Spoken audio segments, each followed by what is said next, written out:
నమస్తే అమ్మా. మీ పేరు? నా పేరు రామలక్ష్మి. రామలక్ష్మి. బాబు పేరు విజయ్ కుమార్. మా పిల్లలు ఎంతమంది మొత్తం? ముగ్గురమ్మ, 2 బాబులు, 1 పాపలు. పాప ఏది? పాప చదువుతున్నా. ఎక్కడుంది? హాస్టల్లో ఉంది. వీళ్ళ నాన్నగారు ఏది? నాన్నగారు చనిపోయారు. ఎలా చనిపోయారమ్మా? పచ్చకమలు వచ్చి చనిపోయారు. పచ్చకమలు వచ్చి చనిపోయారు. ఎన్నాళ్ళ క్రితం చనిపోయారు? 6 సంవత్సరాలు అవుతుంది. మీరు ఏం పని చేస్తున్నారు మరి? ఏ పని కాదు. ఏ పని చెయ్యరు? హాస్పిటల్ మందులు పడుతున్నాను, పెద్ద హాస్పిటల్ మందులు. అది ఏమైంది? మా ఆవిడ చెప్పారు కదా మేడం, ఆ ప్రాబ్లం ఉంది. ఓకే, హెల్త్ ఇష్యూ ఉంది మీకు. అది నేను ఇప్పుడు మీకు చెప్పకూడదు, నాకు తెలుసు ఆవిడ ప్రాబ్లం ఏంటో, బయటకు చెప్పకూడదు అనమాట.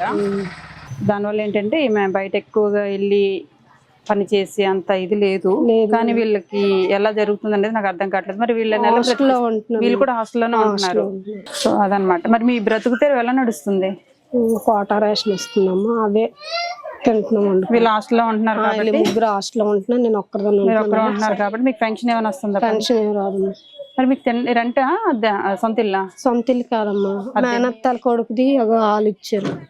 ఫ్రీగా ఉంటున్నారా? ఫ్రీగా ఉంటున్నారు. సో మీరు మరి తినడానికి మీకు ఎలా వస్తుంది? మీరు ఏ పని చేయకపోతే మీకు భోజనం ఎలా వస్తుంది? అలాగే 40,000 రూపాయలు ఇస్తారు వాళ్ళకి, అవే పెట్టుకుని అవే తింటాం. మీ నాన్నగారు ఉన్నారు? ఉన్నారు. వాళ్ళు పంపిస్తూ ఉంటారు. అప్పుడు 1000 రూపాయలు ఇస్తారు. పెన్షన్ అది రాయనన్నారు. పెన్షన్ అది రాయనని. భర్త చనిపోయారు కదా మీకు? అవును, మర్చిపోయాను. వీడియో ఫంక్షన్ రావాలి కదా. మామగారు ఉన్నారు, కోటకోటలో ఇవ్వమనేసి. అప్పుడు మీరు ఈ అడ్రస్ కి మార్పించుకుంటే మీకు వస్తుంది కదమ్మా. మార్పించుకోవడం అంటే మరి మార్పించుకోవడానికి చేతిలో డబ్బులు లేవు కదా, అన్ని చేపించుకోవడానికి. అమ్మా అది ప్రతి నెల వచ్చే డబ్బులది కదా, అప్పో చెప్పో చేసి ఫస్ట్ అది చేసుకుంటే మీకు 3,000 4,000 వస్తాయి కదా. వీడియో ఫంక్షన్ 6 ఏళ్ళు అవుతుంది కదా మీ ఆయన చనిపోయి. అప్పు చేస్తే అవలేస్తారు, ఇక్కడ నాకెవరు అప్పు. నోరు మంచిదైతే అమ్మా ఎవరైనా సాయం చేస్తారు. ఎవరు అంటే ఎవరు ప్రతిమలాడుకున్నా ఏ చేసుకున్నా తీరుస్తామంటారు. తర్వాత ఫంక్షన్ వస్తుంది కదా తల్లి. ఎంత అవుతుందంట మీ ఫంక్షన్ కార్డు మార్పించుకోవడానికి, వీడియో ఫంక్షన్ కార్డు మీకు రావడానికి? ఏమో తెలియదమ్మా, అసలు ఎంక్వైరీ చేయలేదు, మీరు పట్టించుకోలేదు. మీ నాన్న డబ్బులు ఇవ్వకుండా ఉంటే బాగుండను, అప్పుడు పట్టించుకుంటున్నా. పెట్టాం, రాలేదు కార్డు. మా 3 పిల్లలతో నేను పెట్టుకున్నాం. మా ఆయన చనిపోయిన తర్వాత 2 సార్లు పెట్టాం, రాలేదు కార్డు.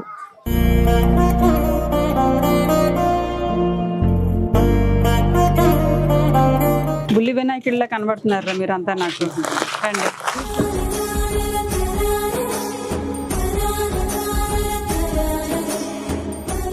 బాగా హెల్ప్ చేశారమ్మా పిల్లలందరూ. ఇగో నాన్న, ఇది నీకు, ఇది నీకు.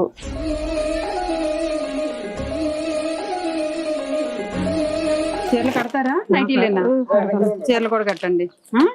చీరలు కట్టాలని పంపిణీ చేస్తున్నాను. ఇది మీకు. తర్వాత పిల్లలకి కావాల్సిన నిత్యావసర సరుకులన్నీ ఇందులో ఉంటాయి.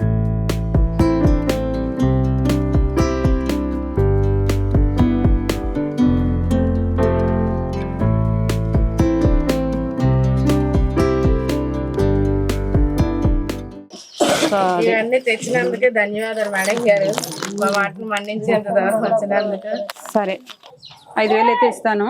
వెళ్ళి ముందు ఆ కార్డు ఏదో మీ పేరు మీదకి షిఫ్ట్ చేసుకొని మంచిగా ప్రతి నెల మీకు డబ్బులు వచ్చాయి అనుకో, ఫ్రీగా ఒక ఇంట్లో ఉంటున్నాం అనుకున్నా ఒక 500 1000 ఇచ్చి వాళ్ళ ఇంట్లో మీరు హ్యాపీగా ఉండొచ్చు. మేడం ఇంట్లో అంటే ఇల్లంతా కూడా కాదు మేడం. సరే, ఎంతైనా కానివ్వండి. ఇక్కడే పడుకుంటాం. ఓహో, ఒక్క రూమేనా? ఒకటే బయట ఇల్లు కూడా లేదు? బాత్రూమే ఇల్లు మీకు? అంటే ఇల్లు లేదండి అసలు ఇక్కడ. సరే, అన్నాను అది ఇంకో 1000 రూపాయలు ఇచ్చేవానికి ఇంకొక రూమ్ మీకు ఫ్రీగా వస్తుంది. మీరు ఎండ వచ్చిన వాన వచ్చిన లేడీస్ కదా, ఇబ్బంది అవుతుంది. సో అదే అన్నాను, మీ సొంతంగా డబ్బులు వచ్చాయనుకో ఏదో ఒకటి చేసుకోవాలని ఆలోచన వస్తుంది.